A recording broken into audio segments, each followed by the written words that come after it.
Pada episode malam Jumat kali ini, gue bakalan menceritakan 3 kisah nyata mengerikan tentang orang-orang yang mengalami nasib sial banget. Beberapa ada yang selamat, beberapa lagi ada yang tidak selamat. Nah, di setiap akhir kisah nyata ini, gue bakalan menantang lo untuk menebak apakah orang ini tuh selamat atau enggak. Lo bisa tuliskan tebakan lo di kolom komentar. Nanti bakalan gue lihat nih apakah jawaban lo itu benar atau tidak. Tapi sebelum kita masuk ke detail kisah nyata kali ini ya, hai semua, nama gue Ewing, dan jangan lupa untuk subscribe, terus juga nyalain notifikasinya. Lalu sebarkan video ini ke semua teman-teman lo yang sekiranya suka cerita-cerita mengerikan berdasarkan kisah nyata. Kalau udah siap, langsung aja kita mulai kisah nyata mengerikan untuk malam Jumat kali ini.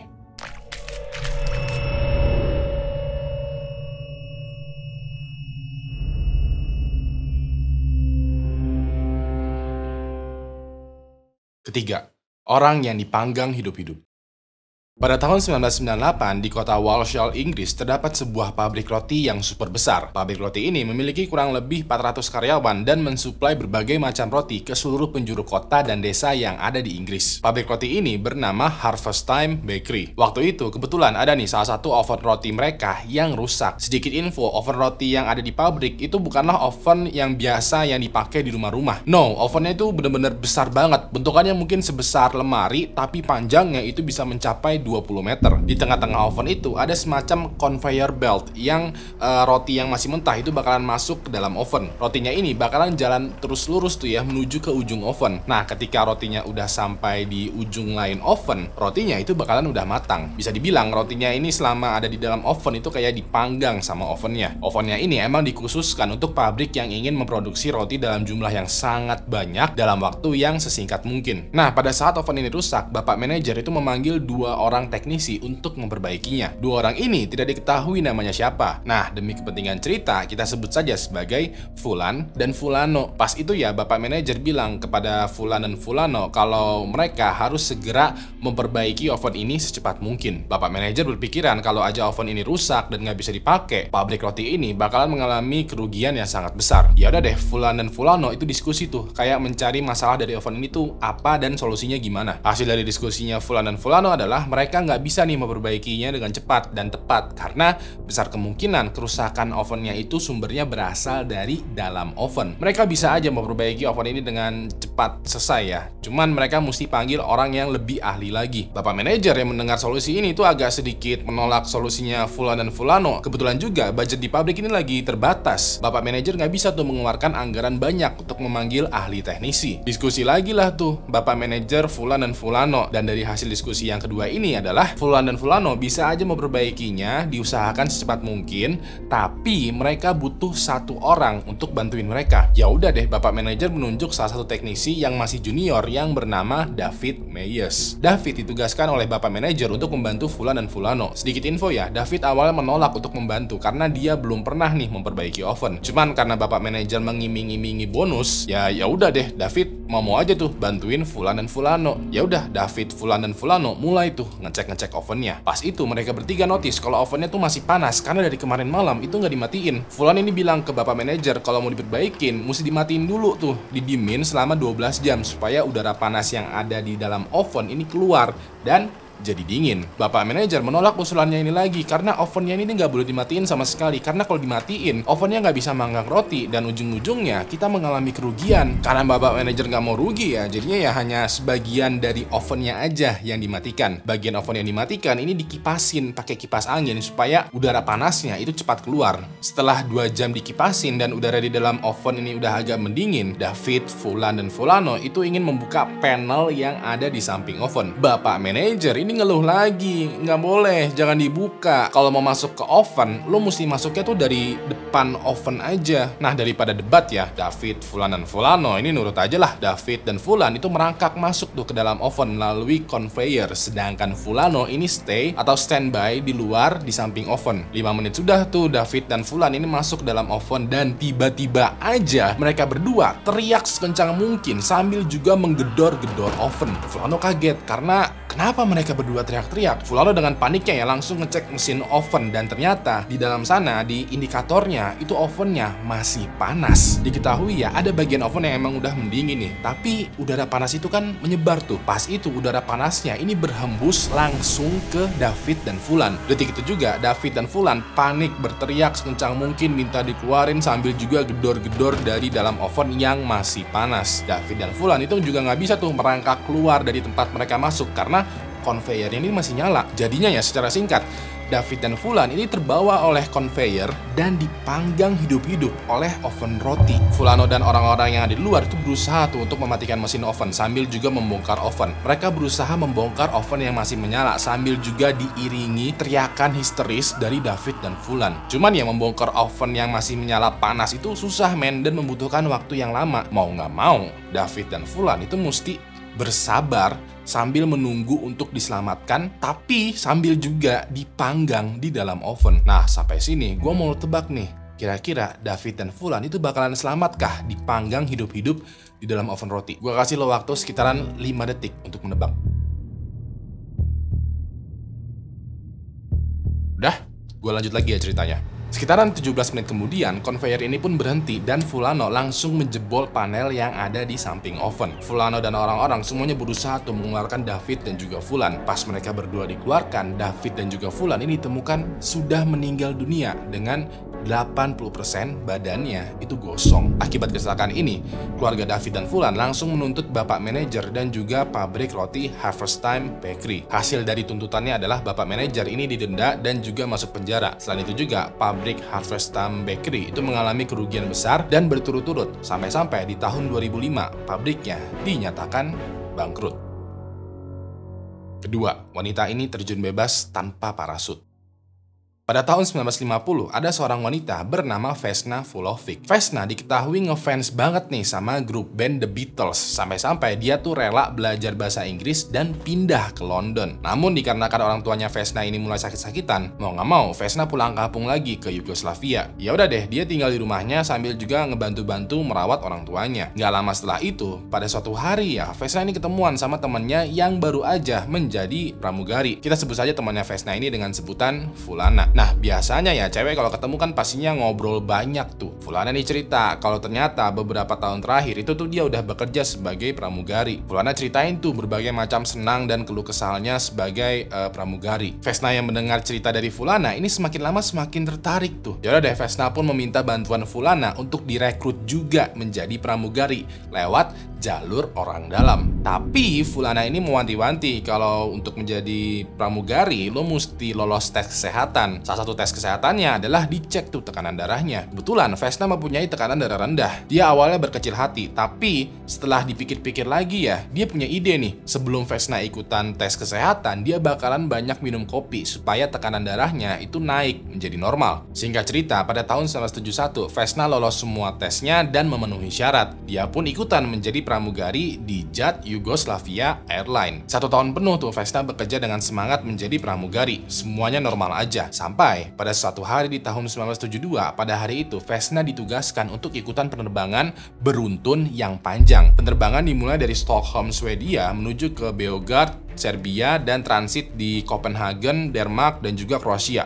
Panjanglah penerbangan ini. Pada saat jam 3:15, pesawat yang ditumpangi Vesna ini berangkat tuh dengan membawa 4 kru dan 23 penumpang. Pesawat pada saat itu terbang di langit Cekoslowakia dengan ketinggian 33.000 kaki di atas permukaan laut. Pada saat penerbangan ini tiba-tiba aja pesawat yang ditumpangi Vesna ini meledak. Pesawatnya pecah berkeping-keping di udara dan menukik jatuh. Diketahui ya, ternyata pesawatnya ini mendadak pecah dikarenakan ada penumpang yang sengaja membawa bom di bagasi pesawat. Bisa dibilang pesawat yang ditumpangi Vesna ini dibajak dan langsung diledakkan begitu aja. Alhasil pesawat yang ditumpangi Vesna beserta dengan puing-puingnya ini terjatuh di sebuah gunung yang penuh dengan salju. Nah, sampai di sini gue mulai tebak nih, kira-kira Vesna bakalan selamatkah terjun bebas dari pesawat?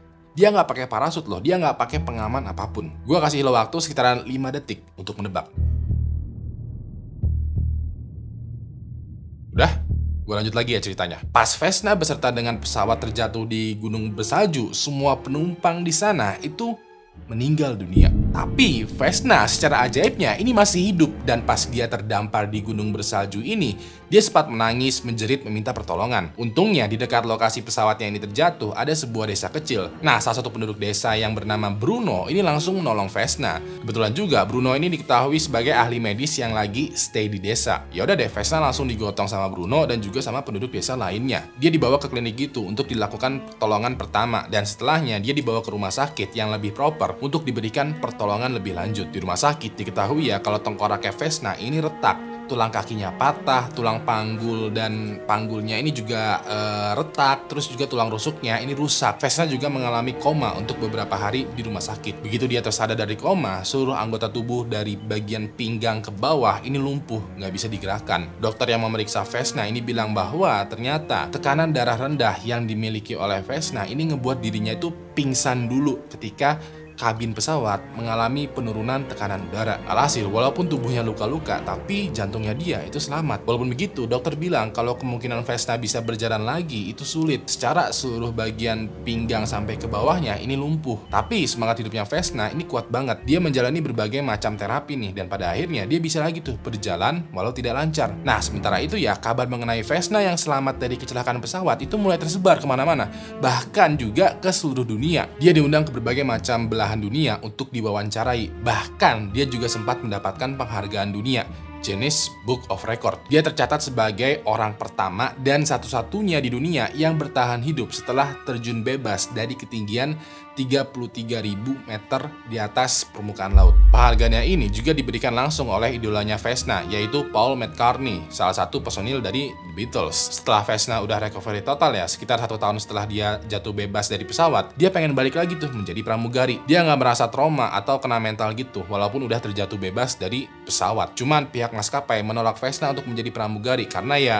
takut aja kalau pesawat yang ditumpangi Vesna ini kenapa-napa. Sebagai gantinya, Vesna dipekerjakan di maskapai tapi bukan sebagai pramugari, tapi sebagai administrasi. Sayangnya, pada tahun 1990 dia dipecat oleh maskapai pesawat karena terlibat dalam demo anti pemerintahan melawan Presiden Serbia. Selain itu juga, dia menjadi jauh dari kehidupan sosial, menolak banyak wawancara media, dan juga tertutup terhadap masyarakat, teman, dan juga keluarga. Dia lantas hidup menyendiri di apartemennya dan diketahui meninggal dunia pada tanggal 27 Desember tahun 2016 pada saat usia yang 66 tahun.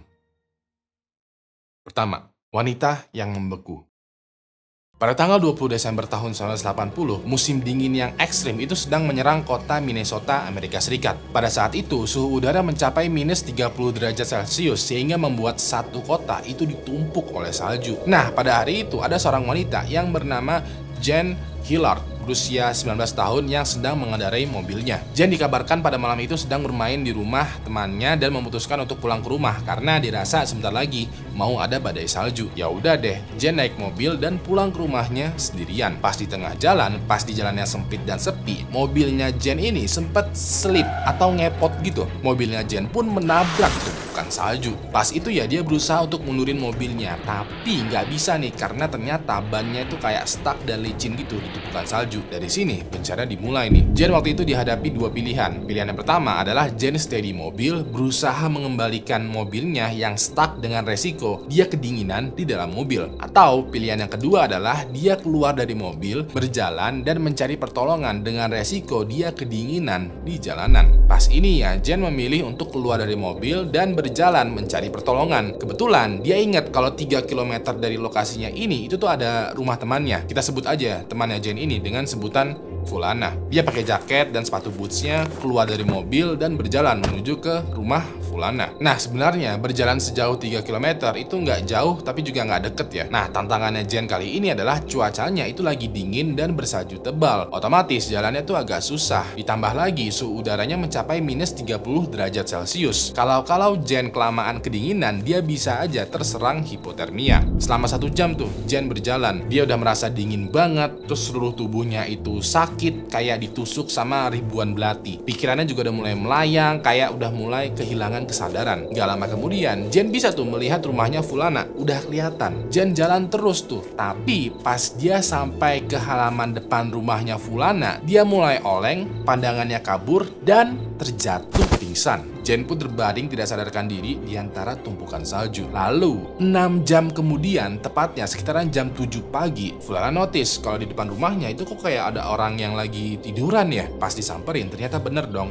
Yang lagi tiduran ini adalah Jen. Jen ditemukan di dalam tumpukan salju gitu, kedinginan selama kurang lebih 6 jam. Pas Fulana melihat Jen ini terlihat seperti sebongkah patung manusia. Tubuhnya Jen semuanya putih, kaku, keras, membeku, dan tidak ada tanda-tanda kehidupan dari matanya. Walaupun begitu, Fulana langsung memanggil keluarganya dan membawa Jen ke rumah sakit. Fulana masih berkeyakinan kalau Jen ini masih bisa diselamatkan. Sekedar info ya, ada kok beberapa orang yang selamat dari hipotermia, tapi kemungkinannya sangat kecil. Nah, dari kemungkinan yang sangat kecil inilah Fulana berharap kalau Jen itu masih bisa diselamatkan. Begitu Fulana dan Jen sampai di rumah sakit, dokter langsung menangani Jen. Cuman, di satu sisi, dokter juga bingung. Ini tubuhnya Jen bener-bener membeku loh, bener-bener keras banget. Menurut kesaksian dokternya, tubuhnya Jen itu seperti daging beef yang lo simpen lama di dalam freezer. Gak ada empuk-empuknya sama sekali, literally membeku keras seperti batu. Dokter berusaha tuh untuk mengukur suhu tubuhnya Jen, cuman kayak rada percuma. Dilihat dari kasat mata aja, tubuhnya Jen ini udah kayak,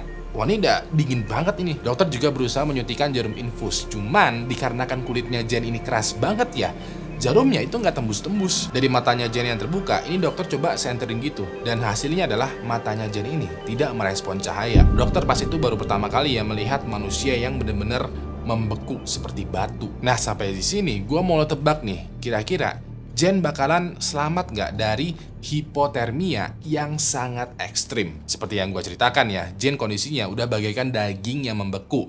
Tidak ada tanda-tanda kehidupan sama sekali dari tubuhnya. Gue kasih lo waktu sekitaran 5 detik untuk menebak. Dah? Gue lanjut lagi ya. Pas itu, menurut kebijakan rumah sakit, orang yang tidak sadarkan diri dan tidak memiliki tanda-tanda kehidupan karena hipotermia itu tidak boleh langsung dinyatakan meninggal dunia. Orang tersebut harus dihangatkan dulu, baru diperiksa kembali. Dan setelah itu, baru deh divonis apakah dia masih hidup atau tidak. Nah, orang yang dihangatkan setelah hipotermia itu kebanyakan pada meninggal. Cuman di beberapa kasus ada orang yang hidup kembali setelah dihangatkan. Dokter pun lalu menyelimuti tubuhnya Jen dengan selimut thermal listrik yang bisa kayak memanaskan tubuhnya Jen ini supaya suhu tubuhnya tuh agak normal kembali. Pas sudah agak lama, pas tubuhnya Jen udah mulai tidak membeku, dokter itu masih tidak melihat tanda-tanda kehidupan dari Jen. Ya udah deh, dokter menyatakan kalau Jen ini meninggal dunia akibat hipotermia. Dokter pun ingin menutup Jen dengan kain gitu ya untuk meresmikan kematiannya Jen. Pas dokter mau menutup kepalanya Jen, tiba-tiba aja muncul semacam gelembung keluar dari mulutnya Jen. Selain itu juga dokter mendengar ada suara rintihan kecil bersumber dari mulutnya Jen. Dokter kaget dong, ternyata Jen ini perlahan menunjukkan tanda-tanda kehidupan. Ya udah deh, dokter lalu selimutin lagi dengan selimut thermal dan perlahan-lahan tanda kehidupannya itu mulai bermunculan banyak. Jantungnya Jen mulai berdenyut lagi dan nafasnya juga udah mulai terdengar. Ya udah deh, dokter terus-terusan berusaha ya untuk menghangatkan tubuhnya Jen. Walaupun begitu, kalaupun Jen ini kembali hidup, dokter agak pesimis dengan kondisinya Jen. Besar kemungkinan Jen bakalan hidup kembali dengan kerusakan otak akibat kekurangan oksigen, radang akibat hipotermia, dan juga kaki tangannya Jen itu mesti diamputasi karena frostbite. Bagi yang belum tahu, frostbite itu adalah kondisi tubuh di mana tangan atau kaki seseorang itu mati akibat kedinginan. Walaupun kaki dan tangannya mati, tubuhnya tuh masih hidup. Nah, karena kaki tangannya ini mati, untuk menghindari penyebaran infeksi atau penyakit lainnya, kaki tangannya itu mesti diamputasi. So, bisa dibilang ya, walaupun Jen hidup kembali, hidupnya tuh bakalan berubah drastis karena secara otaknya mengalami kerusakan dan kaki dan tangannya dua-duanya itu mesti diamputasi. Lalu pada siang harinya, Jen mulai sepenuhnya sadar. Warna kulitnya udah kembali lagi tuh, udah mulai normal. Dan begitu dia sadar, dengan isyarat gitu ya, dia minta air untuk diminum. Jen pun secara perlahan-lahan dan bertahap kondisinya dipulihkan kembali. Selama 49 hari berikutnya, Jen terus dirawat dan diterapi sampai pulih total. Ajaibnya adalah walaupun Jen tubuhnya membeku total, pas dia pulih, dia tidak mengalami kerusakan fungsi otak. Tangan dan kakinya juga tidak diamputasi karena entah bagaimana Ceritanya atau caranya, tangan dan kakinya itu tidak mengalami frostbite. Bahkan tangan dan kakinya Jen ini berangsur-angsur normal dan pulih seperti sedia kala. Hingga saat ini Jen masih hidup dengan normal dan sehat. Walaupun begitu, nggak ada yang tahu bagaimana bisa si Jen itu selamat dari kondisi yang membeku total dan selamat tanpa ada luka atau kerusakan di tubuhnya. So, itu tadi adalah kisah nyata mengerikan dari internet. Gimana tebakan lo? Pada bener atau enggak? Gue mau berterima kasih banget nih buat lo semua yang udah nonton video ini dari awal sampai habis, terutama juga kepada member dari Anti Halu Halu Club. Yang mau ikutan join membership dari Anti Halu Halu Club, klik aja tombol join di bawah ini atau link yang ada di deskripsi. Kalau sekiranya masih butuh asupan video horor, lo bisa kunjungin video yang ada di sebelah kanan, karena di sana gue ngebahas sebuah kasus tentang pembajakan bus yang paling mengerikan. Terakhir, nama gue Ewing dan sampai jumpa lagi di kasus mengerikan selanjutnya. Good night.